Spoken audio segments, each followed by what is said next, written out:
अगर आप इस स्टोरी अर्थात कहानी को फील करना चाहते हैं तो कृपया ईयरफोन और हेडफोन का यूज करें। चलिए शुरू करते हैं। प्रस्तुत पाठ आवारा मसीहा लेखक विष्णु प्रभाकर जी के द्वारा लिखित है। वास्तव में यह महान कथाकार शरद चंद्र की जीवनी है जिसे प्रभाकर जी ने लिखा है, परंतु इस पाठ में सिर्फ आवारा मसीहा उपन्यास के पहले भाग दिशाहारा का ही अंश लिया गया है। इस अंश में लेखक ने शरद चंद्र के बचपन से लेकर किशोरावस्था तक का वर्णन किया है। इसमें उनके अलग अलग पहलू दिखाए गए हैं। बचपन की शरारतों के बीच भी उनका स्वभाव बहुत संवेदनशील और गंभीर नजर आता है। उनकी रचनाओं के सभी पात्र असल में उनके अपने जीवन के ही लोग थे। शरद चंद्र अपनी माँ के साथ कई बार नाना के घर आ चुके थे, लेकिन 3 साल पहले का आना थोड़ा अलग था। शरद के पिता मोतीलाल घुमक्कड़ स्वभाव के व्यक्ति थे। उन्हें एक जगह टिक कर रहना पसंद नहीं था। वे बार बार नौकरी छोड़ देते थे। वह नाटक, कहानी और उपन्यास लिखना शुरू तो करते, परंतु उन्हें पूरा नहीं कर पाते। उनका मन एक जगह टिकता ही नहीं था। एक बार बच्चों के लिए उन्होंने भारत का बड़ा मानचित्र बनाना शुरू किया, लेकिन तभी उनके मन में प्रश्न आया, क्या इस नक्शे में हिमाचल की सुंदरता ठीक से दिखाई जा सकती है? जब उन्हें लगा कि यह संभव नहीं है, तो वह काम वहीं रुक गया। घर चलाना मुश्किल हो गया। तब शरद की माँ भुवन मोहिनी ने अपने पिता केदारनाथ से मदद मांगी और फिर एक दिन वे अपने पति और बच्चों को लेकर मायके यानी भागलपुर आ गईं। शरद का पालन पोषण उनके नाना के घर में हुआ। वहाँ सब कुछ अनुशासन और नियम से होता था। भागलपुर विद्यालय में उन्हें सीता बनवास, चारुपीठ, सद्भाव सद्गुरु और प्रकांड व्याकरण जैसे कठिन विषय पढ़ाए जाते थे। हर दिन शरद को अपने नाना, जो पंडित जी थे, उनके सामने परीक्षा देनी पड़ती थी। अगर वे असफल हो जाते तो उन्हें दंड दिया जाता था। कभी कभी उन्हें बहुत कठोर दंड भी सहना पड़ता। इस कारण लेखक को ऐसा लगता कि साहित्य का उद्देश्य केवल मनुष्य को दुख पहुंचाना है। घर में शरारत करने पर भी सख्त सजा मिलती थी। यदि वे फेल होते तो पीठ पर चाबुक भी लगते थे। नाना का मानना था कि बच्चों को केवल पढ़ना चाहिए। उनके अनुसार प्यार और आदर बच्चों का जीवन बिगाड़ देता है। शरद अपनी मन की बातें या नए काम छुपकर करते रहते थे। उन्हें ऐसे मना किए गए कामों में बड़ा मजा आता था। इन्हें करते हुए उन्हें आजादी का एहसास होता था और जिंदगी उन्हें ताजा और नई लगती थी। शरद के नाना जी कई भाई थे। पूरा परिवार संयुक्त रूप से एक साथ रहता था। घर में बहुत से मामा और मौसियाँ थी। शरद के छोटे नाना अघोर नाथ का बेटा मणिंद्र उनका सहपाठी था। दोनों को पढ़ाने के लिए नाना ने अक्षय पंडित जी को रखा था। पंडित जी बहुत सख्त स्वभाव के थे।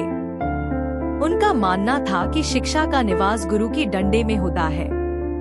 इसलिए पढ़ाई के समय घर में डांट फटकार और बच्चों के रोने की आवाज अक्सर सुनाई देती थी। शरद को पशु पक्षी पालना बहुत अच्छा लगता था। उन्हें तितलियां पकड़ने, उपवन लगाने और तालाब या नदी में मछलियां पकड़ने का शौक था। वे नाव लेकर नदी में घूमना और बाग से फूल तोड़ना भी पसंद करते थे। शरद के स्वभाव में उनके पिता मोतीलाल जैसी ही कुछ बातें थी। दोनों साहित्य प्रेमी थे। दोनों को प्रकृति से गहरा लगाव था। वे संवेदनशील, कल्पनाशील और घूमने फिरने वाले स्वभाव के थे। कभी कभी शरद चुपचाप कहीं चले जाते थे। जब उनसे पूछा जाता कि कहाँ गए थे, तो वे कहते कि तपोवन गया था। तपोवन गंगा नदी के किनारे लताओं से घिरा हुआ एक सुंदर स्थान था। वहाँ शरद अकेले बैठकर सुंदरता की साधना किया करते थे। एक बार शरद गंगा घाट पर जा रहे थे। रास्ते में उन्होंने देखा कि एक गरीब स्त्री अपने अंधे पति की मृत्यु पर रो रही थी। उसका रोना बहुत करुण और दर्द से भरा हुआ था। शरद ने कहा कि दुखी लोग अमीर आदमियों की तरह दिखावा करके नहीं रोते। उनका रोना दिल और प्राणों तक को छू लेता है। यह सचमुच का रोना होता है। इतनी छोटी उम्र में भी शरद ने रोने की गहराई को पहचान लिया था। यह सुनकर अघोर नाथ के एक मित्र ने कहा कि यह बच्चा बड़ा होकर जरूर बड़ा नाम कमाएगा। यह भविष्यवाणी बाद में सच निकली।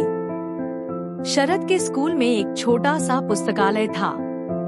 उन्होंने वहाँ की लगभग सारी किताबें पढ़ डाली थी। उन्हें लोगों के मन की भावनाएं पहचानने में महारत थी, लेकिन नाना के घर में उनकी प्रतिभा को कोई नहीं पहचानता था। शरद अपनी छोटी नानी कुसुम कुमारी को अपना गुरु मानते थे, परंतु आर्थिक तंगी के कारण नाना का परिवार टूट गया और शरद को अपने परिवार संग देवानंदपुर लौटना पड़ा। उनके मित्र की बहन धीरू को शरद ने बाद में अपनी कहानियों में जगह दी। वही धीरू आगे चलकर देवदास की पारो, श्रीकांत की राजलक्ष्मी और बड़ी दीदी की माधवी जैसे पात्रों में जीवंत हुई। असल में शरद के अंदर जन्म से ही कहानी कहने की कला थी। उन्हें लिखने की प्रेरणा अपने पिता की अलमारी में रखी किताबों से मिली। इनमें हरिदास की गुप्त बातें और भवानी पाठ भी शामिल थी। एक दिन उन्होंने पिता की अलमारी में कुछ अधूरी रचनाएं देखीं।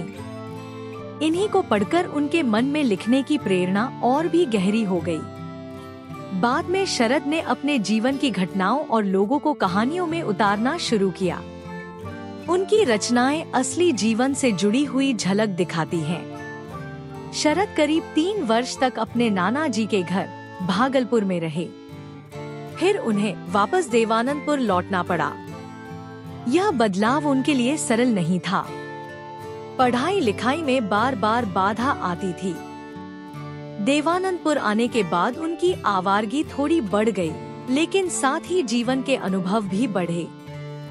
भागलपुर में रहते हुए शरद ने अनेक शरारतें की, किंतु उन्होंने हमेशा एक अच्छे बालक बनने का प्रयास किया। पढ़ाई लिखाई में भी वे चतुर और होशियार थे। गांगुली परिवार का अनुशासन अत्यंत कठोर था। कई बार यह सख्ती शरद को खटकती और उनके मन में विद्रोह के भाव जाग उठते। फिर भी उनके मन की एक गहरी कामना यह रहती थी कि वे किसी से छोटे या पीछे न कहलाए। इसी कारण उनकी पहचान प्रायः एक अच्छे लड़के के रूप में होती थी। सभी शरारतों और संघर्षों के बीच भी शरद को अकेले बैठकर आत्मचिंतन करना प्रिय था। यह उनकी आदत बन चुकी थी। सिर्फ 15 वर्ष की आयु में ही वे कहानी लेखन की कला में निपुण हो गए थे। गांव में उनकी प्रसिद्धि एक लेखक के रूप में होने लगी थी। गांव के जमींदार गोपाल दत्त और मुंशी के पुत्र अतुल चंद्र ने भी उन्हें आगे कहानी लिखने के लिए प्रेरित किया। उनकी प्रेरणा से ही शरद ने लेखन को और गंभीरता से अपनाया। अतुल चंद्र जी शरद को कोलकाता थिएटर दिखाने ले जाते थे। फिर वे शरद से कहते कि देखी हुई नाट्य कथा को कहानी बनाकर लिखो। शरद इतनी सुंदर कहानी लिखते थे कि अतुल चंद्र जी हैरान रह जाते। अतुल के लिए कहानियां लिखते लिखते शरद ने अपनी मौलिक कहानियां लिखना भी आरंभ कर दिया।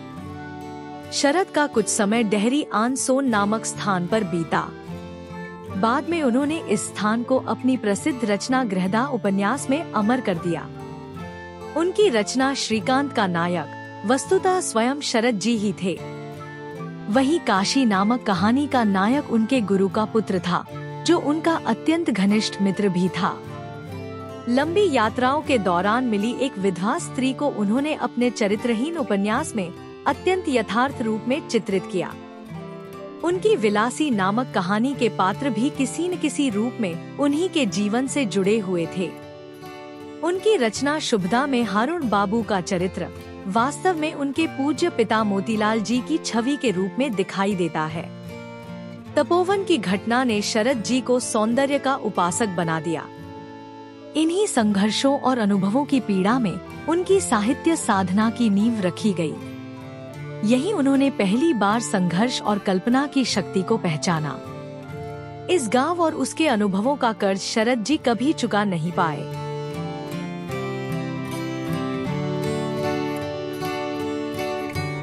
अगर आपको वीडियो अर्थार्थ कहानी को सुनने में फील आई हो तो वीडियो को लाइक और चैनल को सब्सक्राइब करें। मिलते हैं अगले वीडियो में किसी अगले कहानी के साथ। तब तक के लिए प्रणाम।